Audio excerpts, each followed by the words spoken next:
Hello everyone, পিসি builder বাংলাদেশে আপনাদের সবাইকে ওয়েলকাম। আজকে রিভিউ করছি MSI GT80 টাইটান SLI, যেটা অনেকদিন আগে আমি বলেছিলাম যে এটা রিভিউর একটা আলাদা ভিডিও করব।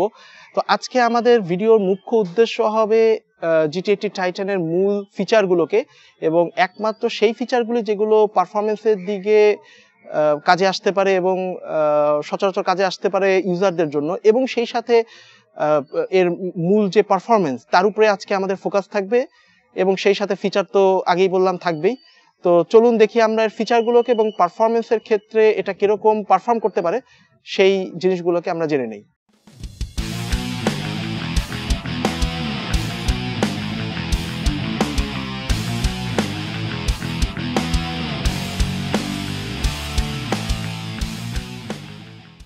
তাহলে প্রথমে এর লুকিং এবং ফর্ম ফ্যাক্টর নিয়ে শুরু করা যাক।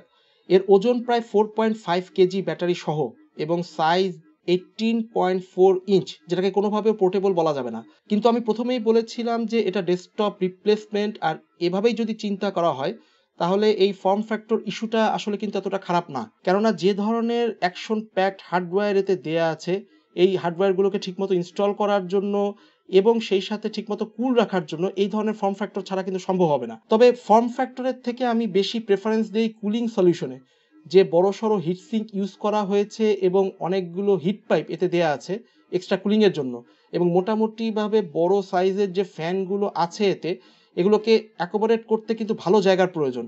আর এজন্যই এই ল্যাপটপের বেশ ভালো কুল থাকে গেমিংয়ে এবং স্ট্রেস সিচুয়েশনে। এছাড়া এর ডিজাইন ও ফর্ম ফ্যাক্টরে আরেকটা পজিটিভ দিক হচ্ছে এর অনেকগুলো প্রোভাইডেড ভেন্ট, যেটাও কুলিংয়ের ক্ষেত্রে ভালো প্রভাব ফেলবে বাজারে আজকে অ্যাভেলেবল যে কোনো গেমিং ল্যাপটপ থেকে। উপরে খুব সুন্দর করে ব্রাশড অ্যালুমিনিয়াম একটা ডিজাইন দেওয়া হয়েছে এবং নিচে প্লাস্টিক দেওয়া আছে, যেটাও দেখতে খারাপ লাগছে না। একটা রেড ব্ল্যাক অ্যাকসেন্ট ডিজাইন দেওয়া হয়েছে যেটা দেখতে খুবই সুন্দর, এবং সেই সাথে আবার বলে রাখি MSI লোগোর যে এলইডি লাইট এবং দুই পাশের রেড ডিজাইনের এলইডি লাইটগুলো জ্বলবে। আবার সামনে কিবোর্ডের উপর যে ড্রাগন ডিজাইন দেওয়া হয়েছে, আমার মতে এটা একটা অসম টাচ এই ল্যাপটপের সৌন্দর্য বৃদ্ধি করার জন্য। এক নজরে এই ল্যাপটপের ফুল স্পেকটাকে দেখা যাক।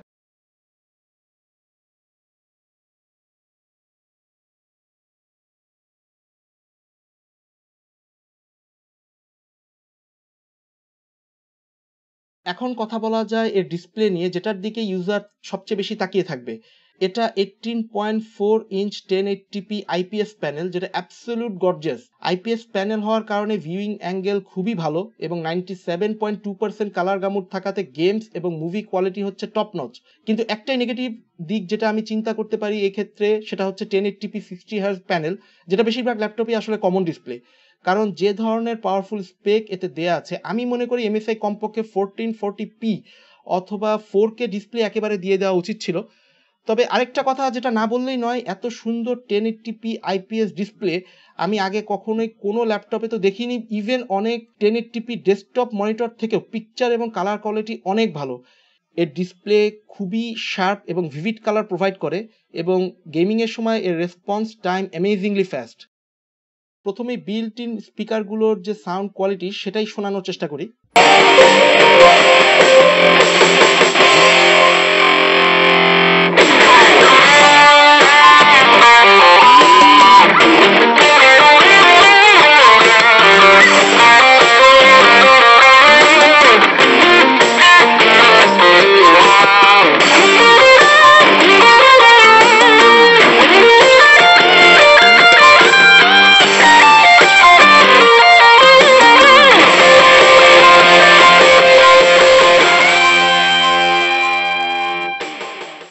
স্পিকার হচ্ছে ডায়না অডিও এবং বাজারে অন্যান্য যে কোনো ল্যাপটপের চেয়ে এর লাউডনেস এবং কোয়ালিটি অনেকাংশে ভালো। এছাড়া ক্রিয়েটিভ অডিজি সাউন্ড কার্ড ইউজ করা হয়েছে এই ধরনের কোয়ালিটি আনার জন্য। সাথে সাথে আরেকটা কথা আমি বলে রাখি, এর সাথে আমি ব্যবহার করছি লজিটেক Z906 5:1 স্পিকার, যেটাতেও আমি বেশ ভালো সাউন্ড কোয়ালিটি পাচ্ছি। এছাড়া ক্রিয়েটিভ সফটওয়্যার ইউজ করে আরও ভালো সাউন্ড এক্সপিরিয়েন্স আনা সম্ভব, সেটা built in Diana audio speaker হোক আর এক্সটার্নাল স্পিকারই হোক না কেন। MSI এর অডিও বুস্ট টেকনোলজি আরেকটা নাইস টাচ কোয়ালিটি ভালো করার জন্য সাউন্ডের। নিচের দিকে একটা ছোট সাবুফার দেওয়া আছে, যেটার ব্যাস কোয়ালিটি যথেষ্ট ভালো আমার মতে। এখন দেখি এর অন্যতম ফিচার, যেটা হচ্ছে world's first mechanical keyboard on a laptop. Keyboard হচ্ছে স্টিল সিরিজের, যেটাতে ইউজ করা হয়েছে German made high quality Cherry MX brown switch red backlit LED দিয়ে। লেআউট হচ্ছে স্ট্যান্ডার্ড। আমি বর্তমানে ইউজ করছি কর্সেয়ার K70 RGB এবং স্টিল সিরিজেরই এইপেক্স M800 মেকানিক্যাল কিবোর্ড, কিন্তু হ্যান্ডস ডাউন GT80 টাইটানের চেরি এমএক্স সুইচ কিবোর্ড আমার ইউজ করা সবচাইতে ভালো কিবোর্ড। গেমিং ও টাইপিং এর সময় এর স্মুথনেস এবং কোয়ালিটি ফিল করা যায়। মেকানিক্যাল কিবোর্ড নর্মালি নয়েজি হয়, কিন্তু এই ক্ষেত্রে এই কিবোর্ডের নয়েজ লেভেল যথেষ্ট কম। এখন এর নয়েজ লেভেলটাকে পরীক্ষা করা যাক।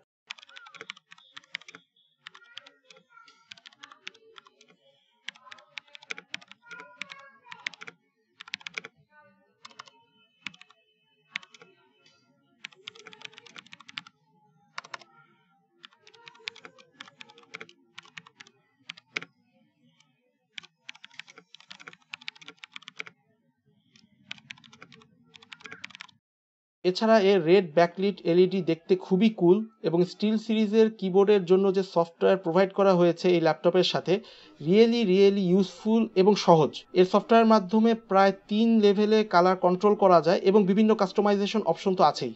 এখন হচ্ছে টাচপ্যাড, যেটা কিবোর্ডের একদম ডান দিকে, আর এটা হচ্ছে টাচপ্যাড নামপ্যাড কম্বো। এই টাচপ্যাড আছে পোর্ট্রেট মুডে, যেটা বেশিরভাগ ল্যাপটপে ল্যান্ডস্কেপ মুডে থাকে। সারফেস খুবই স্মুথ আর খুবই রেসপন্সিভ। তবে গেমিং এর জন্য touchpad is not very good option. আমি মনে করি স্টিল গেমিং এর জন্য মাউস ইউজ করা উচিত। তবে অন্যান্য কাজে কোনো সমস্যা নেই, খালি এই ধরনের একটা শেপ হওয়ার কারণে হয়তো কিছুটা সময় লাগতে পারে ইউজ টু হওয়ার জন্য, which is not a big deal. আর নাম বাটনে চাপ দিলেই বের হয়ে আসবে নাম প্যাড, যেটাও খুবই রেসপন্সিভ আমি বলবো, এবং একটু সময় হয়তো লাগতে পারে এর ডিজিটাল নামপ্যাড ব্যবহারে ইউজ টু হওয়ার জন্য। But overall touchpad numpad combo হচ্ছে ইউনিক স্টাইল, এবং এর ব্যবহারও অত্যন্ত সহজ এবং অত্যন্ত ইউজফুল।